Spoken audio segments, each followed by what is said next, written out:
Bom dia na paz do Senhor Jesus, prezados. Amado ouvinte da Palavra de Deus, você evidentemente que nos assiste pelas mídias sociais, você que está em casa também, que é membro da primeira Igreja Batista em Nova Iguaçu, que nós somos a primeira Igreja Batista em Nova Iguaçu. Estamos juntos nesse domingo, dia 30 de janeiro, para mais uma escola bíblica dominical. Eu sou o pastor Alberto Feitosa e tenho a honra e o privilégio de estar com vocês. Estamos estudando a nossa revista Compromisso, a lição de número 5 da nossa revista, A Saída do Egito. Falar um pouquinho sobre Êxodo, né? E temos o nosso texto áureo em Êxodo 15, 2, que diz assim, o Senhor é a minha força e o meu cântico, Ele me foi por salvação, este é o meu Deus, portanto, eu louvarei. Ele é o Deus de meu Pai, por isso o exaltarei. Convido você a orar comigo nessa manhã.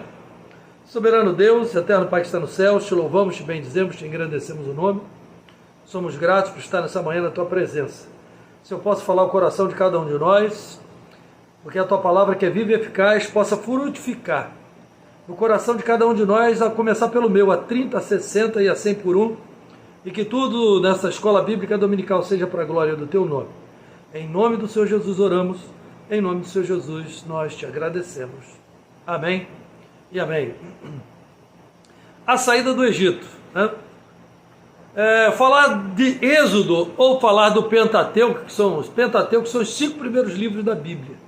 Êxodo, Levítico, Números, Gênesis, Êxodo, Levítico, Números e Deuteronômio.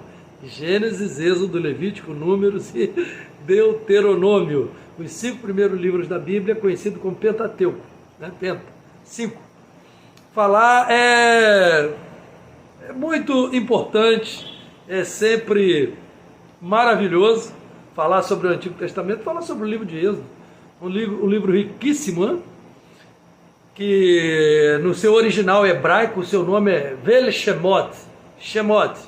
Como no original hebraico do Gênesis é Bereshit, ou Bereshit, certo? Então, Shemot, Êxodo.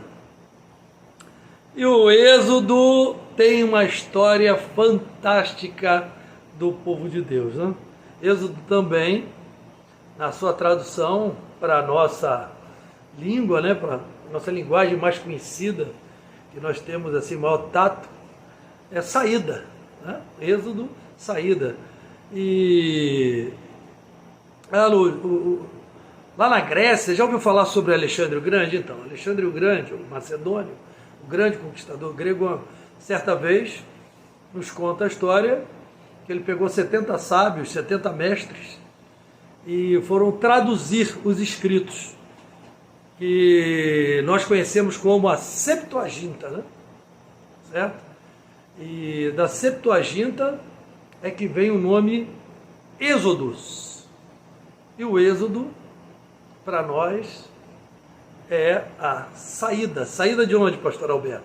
Saída do Egito. Conta a história do povo de Deus que ficou no Egito por mais de 400 anos, aproximadamente 430 anos. Mas para você, que não está muito familiarizado com as questões bíblicas e com as histórias da Bíblia, rapidamente aqui vamos relembrar. Houve um homem chamado Abraão. Esse homem teve um filho chamado Isaac, e esse Isaac teve um outro filho chamado Jacó. Certo? Esse Jacó, que depois teve seu nome trocado pelo próprio Deus para Israel, esse Jacó teve 12 filhos. Um de seus filhos foi José. Esse José era um sonhador, e ele sonhava que um dia ia liderar, que ia ser um grande homem, e inclusive seria chefe da sua própria família, de seus irmãos e de seus pais. E essas questões começaram a causar um grande mal-estar dentro da sua família. Os seus irmãos, muito enciumados, aproveitaram uma vez que estavam sós com ele no deserto, o lançaram numa cisterna e viram que vinha passando uma caravana de ismaelitas. Aproveitaram, negociaram um preço e venderam seu próprio irmão José para essa caravana de ismaelitas, que por sua vez estava indo para o Egito, e lá, de uma forma comercial, como se José fosse uma mercadoria, também José foi vendido pelos ismaelitas para Potifar, que era o capitão da guarda do faraó, rei do Egito. Com o passar do tempo, esse José mostrou habilidades, mostrou testemunho, ser um homem confiável. Ele passou a administrar as terras, a casa, o patrimônio desse Potifar, esse capitão da guarda. A mulher desse capitão da guarda deu em cima de José em um determinado momento. José fugiu dessa mulher. E essa mulher conta uma história para o seu marido e para todas as pessoas, ele dizendo que José é que tinha tentado subjugá-la, forçá-la. E aí José acaba preso. Fica muito tempo na prisão. Lá ele conhece dois homens que trabalhavam direto com o faraó, que é o copeiro e o padeiro do rei. José interpreta o sonho desses homens. Um deles é solto, volta a trabalhar com o faraó, e o outro é morto. E faraó, uma certa feita, foi atormentado por sonhos, né? Famosas 7 vacas gordas e 7 vacas magras. 7 vacas gordas eram engolidas por 7 vacas magras, e as 7 espigas de milho bonitas eram devoradas por 7 espigas mirradas. Esse homem trabalhava com o faraó. Ele se lembrou que na prisão um homem tinha interpretado seu sonho e tinha acontecido como ele tinha dado a interpretação. O faraó manda buscá-lo, manda buscar José. José se barbeia, troca de roupa, se apresenta diante de faraó. O faraó conta o sonho para ele, ele interpreta o sonho de faraó, evidentemente que isso é um dom de Deus, um dom maravilhoso de Deus, e o faraó resolve colocá-lo como governador do Egito.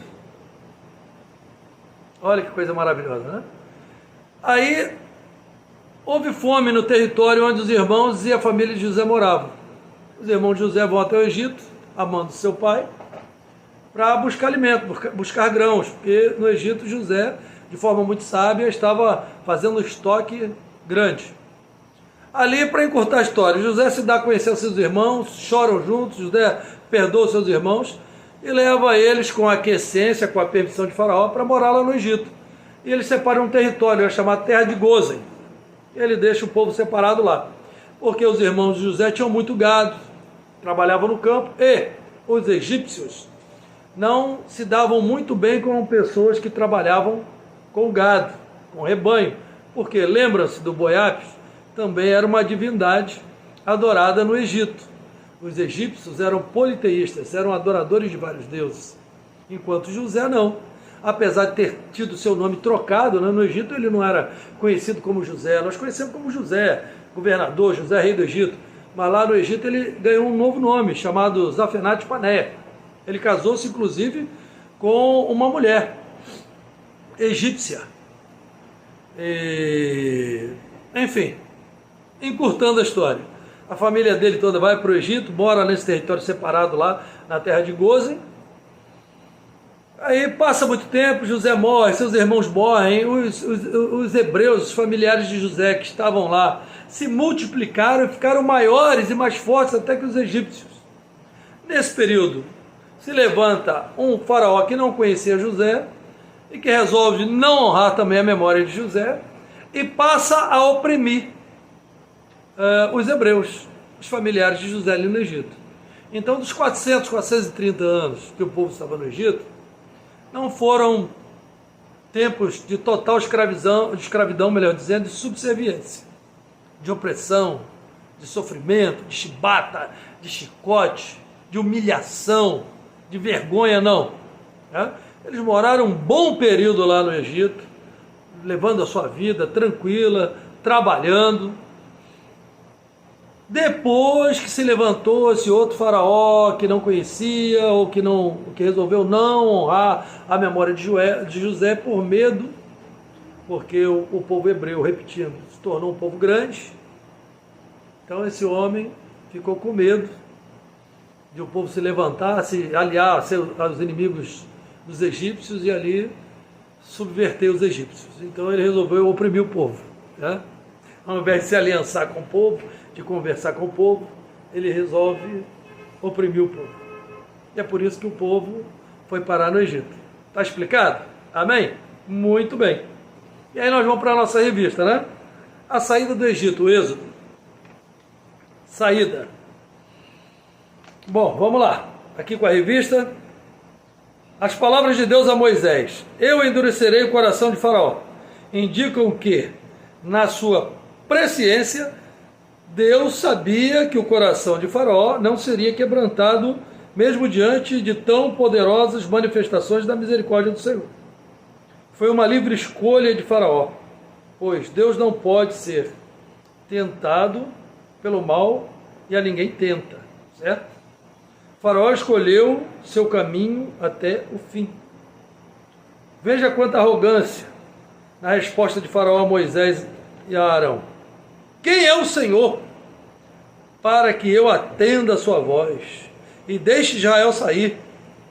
Não conheço o Senhor, nem deixarei Israel ir. Ninguém pode obedecer a Deus sem conhecê-lo. Faraó não conhecia Deus e por isso não tinha como obedecê-lo nem receber dele um novo coração. Diferente foi a reação de Nabucodonosor ao se humilhar diante de Deus. Aí Nabucodonosor é uma outra história, né? Não vamos entrar nesse detalhe. Mas nós devemos entender que quando a Bíblia ela fala endurecerei o coração de Faraó, né? Colocando essas palavras na boca do próprio Deus, é exatamente isso que o nosso autor da revista está falando. O coração de Faraó já estava duro. Ora, o Faraó, esse Faraó do Êxodo, quando ele se levantou e chegou a ser nomeado ou empossado Faraó do Egito, ele já tinha essa mentalidade de ser conquistador e de ser escravagista. Ele já conhecia o povo lá, o povo hebreu, há 400 anos ou mais de 400 anos como escravo. Para ele era normal. Então ele não mudaria, apesar de Moisés, né, nós conhecemos, ou a maioria de nós, ou você conhece, ou outras pessoas não conhecem a história de Moisés. Moisés, quem foi? Moisés, ele era um garoto hebreu, e quando um faraó determinou a matança das crianças, né, para o povo hebreu parar de crescer lá no Egito, ele mandou matar todos os meninos de uma determinada idade para baixo, principalmente recém-nascidos. E aí nós temos aí a história de Sifra e Puá, que eram as parteiras hebreias, e foi dada a ordem a elas a matar todos os recém-nascidos, elas não fizeram isso. E qual foi a desculpa que elas usaram para Faraó? Elas disseram assim, quando nós chegamos lá, elas são muito vigorosas, as mulheres hebreias, então elas já deram à luz. Glória a Deus, né? A mãe de Moisés, ela pega Moisés, coloca num cesto, passa aquele betume, né? Calafeta com betume e empurra o cestinho lá no Rio Nilo, na direção de onde a filha do faraó se banhava. E a Miriam, a irmã mais velha de Moisés, ela foi acompanhando. Então foi tudo uma estratégia, tá? Foi assim que o Moisés, ele passou a morar lá na corte. Ele foi ensinado em toda a ciência dos egípcios, né? Ele foi ensinado em toda a ciência dos egípcios. Ele cresce sabendo quem ele era, que ele era um hebreu, mas ele cresce também sabendo que ele era um combatente, ele é um homem de guerra. Ele foi criado pela filha do faraó, rei do Egito, adotado por ela. Embora, na realidade, a estratégia foi que a própria mãe de Moisés o cuidou como uma ama, sem a filha do faraó saber que a ama de Moisés, ou a babá de Moisés, era a própria mãe. Olha que coisa maravilhosa, né? Que estratégia, que visão, que discernimento. Louvado seja o nome do Senhor. Por isso que Moisés, ele cresceu e se tornou um homem de guerra, um grande guerreiro, um homem duro, um homem provado como egípcio, né? Um hebreu egípcio, vamos dizer assim, então com dupla nacionalidade. E vamos entrar aqui na lição, senão a gente vai falando e vai falar sobre Êxodo e o tempo está passando e a gente tem pouco tempo para resolver aqui, né? Vamos lá. Provados pela incredulidade, né? Durante a noite, afoitamente, mas em ordem, enquanto os egípcios choravam a misteriosa morte dos seus primogênitos, entendo, né? Moisés, ele é chamado por Deus, ele já estava fora do Egito, por quê? Porque ele resolveu um dia conhecer os seus compatriotas, olhar mais de perto, né, lá no território de Gósen, e ele viu um egípcio maltratando um compatriota seu. O que ele faz? Ele se lança contra esse egípcio, mata esse egípcio, e fica por isso mesmo. Depois ele vê dois hebreus brigando, ele tenta interferir, e aí o que acontece? O hebreu fala assim: você vai me matar como você matou aquele egípcio? Ele assim, falou: foi descoberto, e aquela notícia se espalhou como um rastilho de pólvora. Ele fugiu do Egito, e ele foi morar numa terra distante, no território chamado Midian, uma terra bem distante. E ali ele fica 40 anos, ele se casa com uma moça dali, de um homem chamado Jetro, uma família grande, ele era um homem que tinha posses. Depois de 40 anos, o povo lá sofrendo demais no Egito, o que faz o Todo-Poderoso Deus? Ele se revela a Moisés no deserto, depois de 40 anos que Moisés já estava fora do Egito. Nessa altura, Moisés já estava com 80 anos, porque Moisés foge do Egito, depois de matar o egípcio, aos 40, ele fica mais 40 no deserto. Olha, que aprendizado, que coisa tremenda, né? E depois de 40 anos lá no deserto, já com 80 anos de idade, mais ainda com muito vigor, Deus se revela através da sarça ardente, né? E fala para Moisés: Moisés, eu tenho uma missão, você vai lá no Egito resgatar o meu povo, porque meu povo está gemendo e o clamor de sofrimento chegou até mim. Aí o Moisés tenta dar algumas desculpas, mas Deus: não, você vai lá junto com seu irmão vai ser sua boca. Eu vou colocar as palavras na boca do seu irmão. Vai lá. E aí Moisés se apresenta a Faraó. Moisés fala que ele está ali com a missão de libertar o seu próprio povo. O Faraó, evidentemente, não aceita. Ele não conhecia Deus, ele era politeísta, era adorador de vários deuses. E ele tinha ódio, tinha raiva de Moisés. A coisa se torna mais difícil ainda. Aí vem as pragas do Egito, a primeira, a segunda, enfim. Até chegarmos na 10ª praga, né? A morte dos primogênitos. E aí o Faraó resolve liberar o povo, porque o primogênito do próprio Faraó, ele morre. E aí o povo sai do Egito. E o povo vai saindo com tudo, mas inclusive é presenteado, né? Os egípcios dão ouro, prata, roupas, comida, eles saem com tudo. Quando ele chegou às margens do Mar Vermelho, o que acontece? O Faraó, que já tinha o coração duro, ele falou: o que eu fiz? Vamos atrás desse povo, a gente vai perder essa mão de obra escrava. Meus prezados, eram mais de 2 milhões de pessoas. O Faraó vai atrás deles. O povo começa a se desesperar. Moisés começa a clamar a Deus, e Deus fala assim: por que clamas a mim? Diga ao povo que marche. E aí Deus abre o Mar Vermelho, o povo passa a pé enxuto, e quando o exército de Faraó, com mais de 600 carros e cavalos, todo mundo atrás, o mar se fecha, e o exército de Faraó, muitos, acho que a grande maioria, para não dizer todos, morrem ali afogados. É o grande livramento do Senhor. E o povo atravessou a pé enxuto e chega no deserto, né? O povo chega no deserto. Quando o povo chega no deserto, os dias vão passando e o povo já esquecendo de olhar para trás, o que aconteceu. Imagina só, você está lá no Egito há 430 anos, uma grande parte, por que não dizer a maior parte desse tempo, você é escravo no Egito. Aí Deus envia um homem chamado Moisés. Aí esse homem opera sinais, milagres, prodígios, maravilhas. Deus faz isso através dele. As 10 pragas. O povo sai do Egito. Nenhuma atingiu o povo lá em Gósen. todas caíram sobre os egípcios. Os hebreus não sofreram nenhuma carga de nenhuma das 10 pragas, para isso ficar bem claro. Porque ficaram separados, como eu disse anteriormente, lá na terra de Goze. Atravessa o Mar Vermelho, porque Deus, o próprio Deus, abre o Mar Vermelho. O povo atravessa, o mar se fecha, o exército de Faraó morre. O povo começa a marchar no deserto. E aí, nas primeiras dificuldades no deserto, o povo já começa a murmurar. Será que nós somos assim? Será que você é assim? Provados pelo medo, aqui na nossa revista. Opa, deixa eu me ajeitar aqui. Diz assim, ó. Moisés sabia que iria acontecer e clamou a Jeová. A resposta de Deus foi: porque clamas a mim?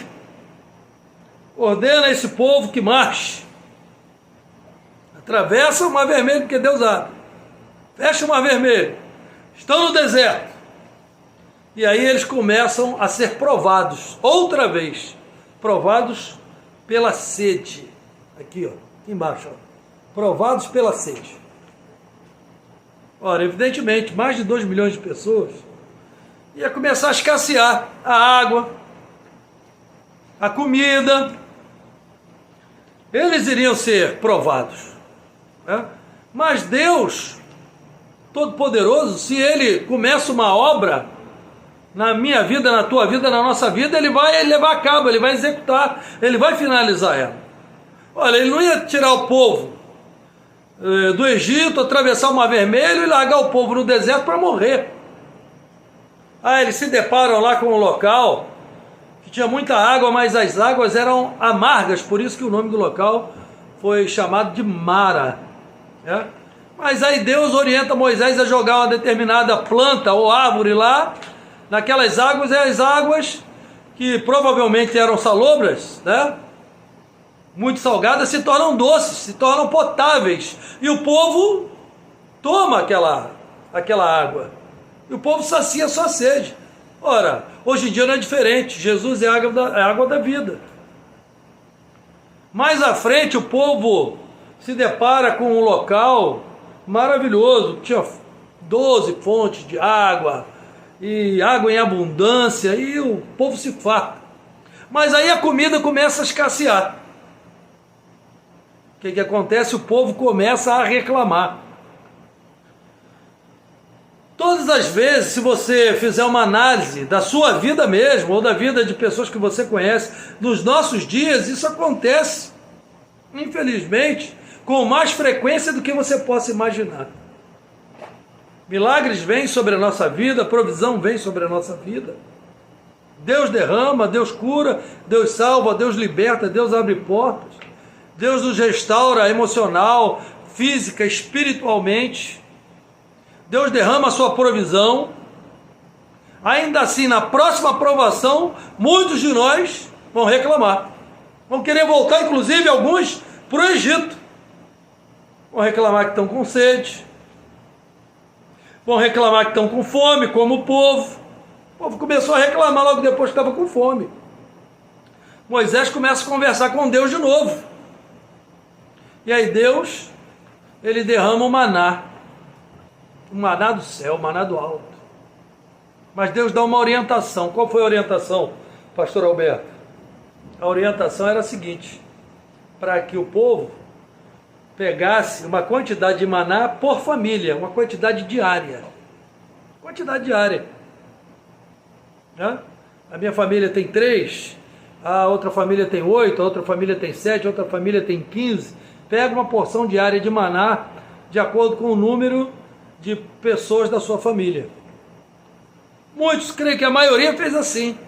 O maná caía, era recolhido, o povo se alimentava. E Deus disse assim, ó, não guardem o maná para outro dia. O que Deus quis dizer com isso? Confie em mim. Confie em mim. Mas algumas pessoas, algumas famílias resolveram guardar o maná para outro dia, descrendo, não confiando na palavra do Senhor. Quando eles iam abrir lá a vasilha para ver o maná no outro dia para comer, o maná estava estragado, cheio de bicho. Meu irmão, A palavra de Deus é muito clara, nós temos que continuar crendo no Senhor, diuturnamente e diariamente. O Senhor vai derramar a sua provisão sobre a minha, sobre a tua, sobre a nossa vida, no nome de Jesus. O povo reclamou que estava com fome, Deus enviou maná, Deus enviou codornizes logo depois também, que era o alimento para substituir a carne. Deus, ele provê em todas as frentes, ele provê a água, ele provê a carne, ele provê o pão, o maná. Hoje em dia não é diferente, Jesus é o pão da vida, Jesus é o nosso alimento. Jesus também é a porta, a Bíblia fala que aquele que entrar pela porta que é Jesus, entrará, sairá e encontrará alimento, encontrará pastagem.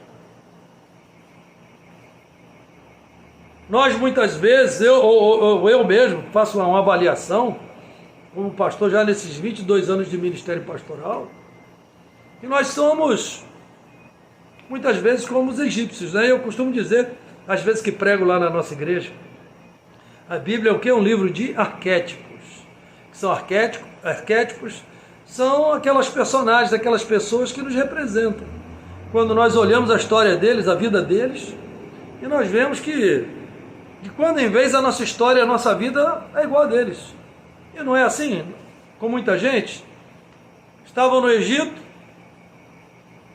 são libertos do Egito, atravessam o Mar Vermelho, chegam no deserto, em vez de glorificar e adorar, já começa a reclamar, dizendo que está com sede, dizendo que está com fome. Ora, se Deus do Egito, se Deus te tirou do Egito, e se Deus Todo-Poderoso fez você atravessar o Mar Vermelho, evidentemente que no deserto, ele vai cuidar de você, aleluia, ele vai derramar o pão, ele vai trazer a carne, ele vai ferir a rocha e vai ter água viva em abundância, a melhor água, água potável para você, em nome do Senhor Jesus. Creia nisso.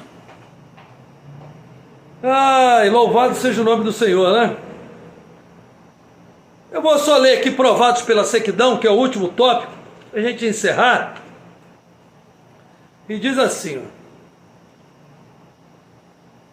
continuando na sua peregrinação, os israelitas partiram do deserto de Sim e acamparam em Refidim, perto do Monte Horebe. Ali não havia água e novamente os israelitas começaram a murmurar, mais uma vez contendendo com Moisés por tê-los tirado do Egito. Mais uma vez, contenderam com Moisés por tê-los tirado do Egito. Mais uma vez, vamos lá. Como temos visto, foi mais fácil tirar os hebreus de dentro do Egito do que tirar o Egito de dentro dos hebreus. Olha que tremendo, né? Foi mais fácil tirar os hebreus do Egito do que tirar o Egito de dentro dos hebreus. E muitas vezes as pessoas aceitam Jesus como Senhor e Salvador da sua vida, se batizam em nome do Pai, do Filho e do Espírito Santo, se tornam membros de uma determinada igreja, né? Das mais variadas matizes evangélicas, saem do mundo, são libertos, restaurados, abençoados, ainda assim de quando em vez se lembram das coisas do mundo, se lembram das coisas do Egito. E infelizmente outros tantos, na realidade, continuam carregando o Egito dentro de si mesmos. Isso é terrível, né? Deus te tirou do Egito e o Espírito Santo de Deus trabalha na tua vida, mas não consegue tirar o Egito dentro de você, porque você não larga o Egito, porque você não larga determinadas coisas que você fazia e você ainda faz, né? Lembre-se, o teu corpo é templo do Espírito Santo, né? O teu olhar, o teu ouvir, o teu falar, o teu gesticular também tem que ser, são essas questões também trabalhadas e conduzidas pelo Espírito Santo de Deus. E só você pode resolver essa questão, porque você pode deixar isso acontecer. O fluir dos frutos do Espírito, como dizem Gálatas, na sua vida, os dons do Espírito Santo, como diz lá em Corinto, né? O Espírito Santo de Deus está aí, você é templo do Espírito Santo, Deus quer te usar, né? Então se liberta do Egito, em nome de Jesus. Vamos terminar aqui? Aplicação para os nossos dias.